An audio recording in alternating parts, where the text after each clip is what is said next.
Agnes Grey by Anne Brontë. Chapter 19. The Letter. My father's mortal remains had been consigned to the tomb, and we, with sad faces and somber garments, sat lingering over the frugal breakfast table, revolving plans for our future life. My mother's strong mind had not given way beneath even this affliction. Her spirit, though crushed, was not broken.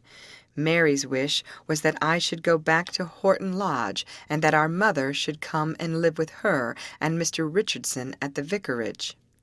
She affirmed that he wished it no less than herself, and that such an arrangement could not fail to benefit all parties, for my mother's society and experience would be of inestimable value to them, and they would do all they could to make her happy.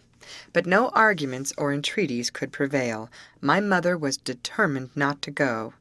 Not that she questioned for a moment the kind of wishes and intentions of her daughter, but she affirmed that so long as God spared her health and strength, she would make use of them to earn her own livelihood, and be chargeable to no one, whether her dependence would be felt as a burden or not.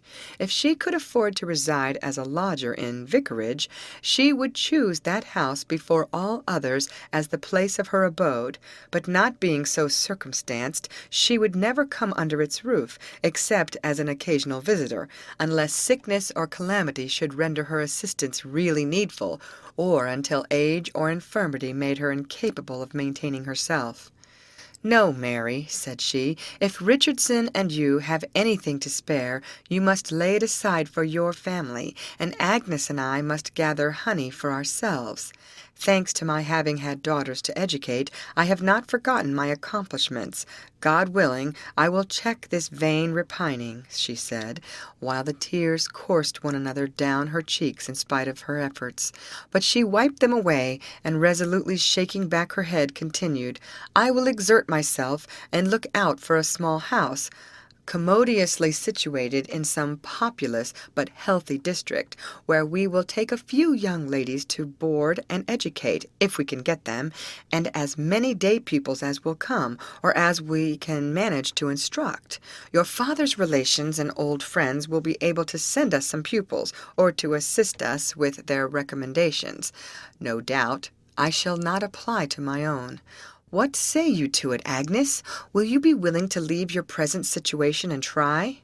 "Quite willing, mamma, and the money I have saved will do to furnish the house. It shall be taken from the bank directly. When it is wanted, we must get the house and settle on preliminaries first." Mary offered to lend the little she possessed, but Mother declined it, saying that we must begin on an economical plan, and she hoped that the whole or part of mine added to what we could get by the sale of the furniture, and what little our dear papa had contrived to lay aside for her since the debts were paid, would be sufficient to last us till Christmas, when it was hoped something would accrue from our united labors.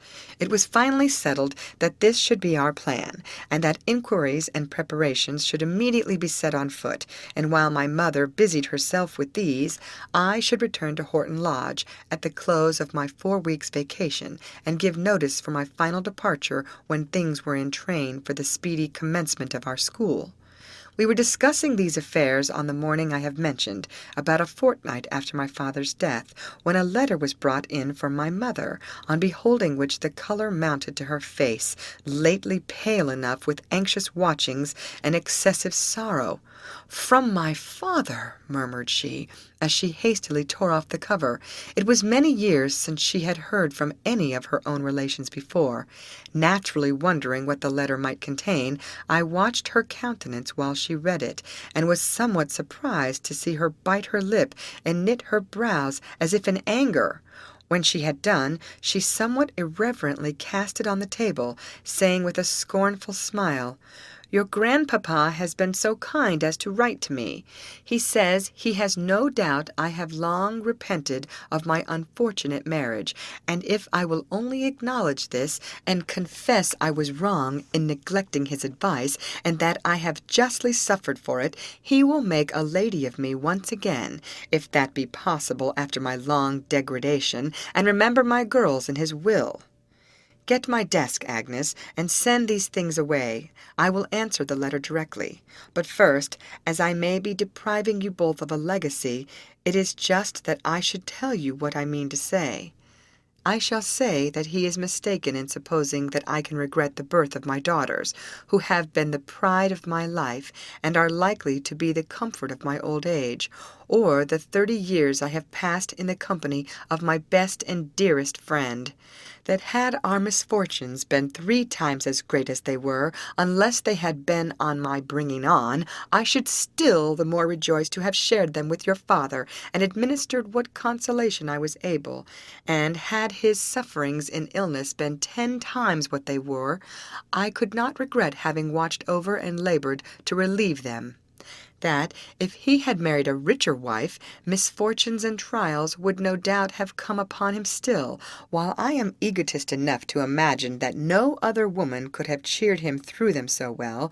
Not that I am superior to the rest, but I was made for him, and he for me, and I can no more repent the hours, days, years of happiness we have spent together, and which neither could have had without the other, than I can the privilege of having been his nurse in sickness and his comfort in affliction. Will this do, children, or shall I say we are all very sorry for what has happened during the last 30 years, and my daughters wish they had never been born, but since they have had that misfortune, they will be thankful for any trifle their grandpapa will be kind enough to bestow. Of course, we both applauded our mother's resolution. Mary cleared away the breakfast things, I brought the desk, the letter was quickly written and dispatched, and from that day we heard no more of our grandfather, till we saw his death announced in the newspaper a considerable time after, all his worldly possessions, of course, being left to our wealthy, unknown cousins. End of chapter.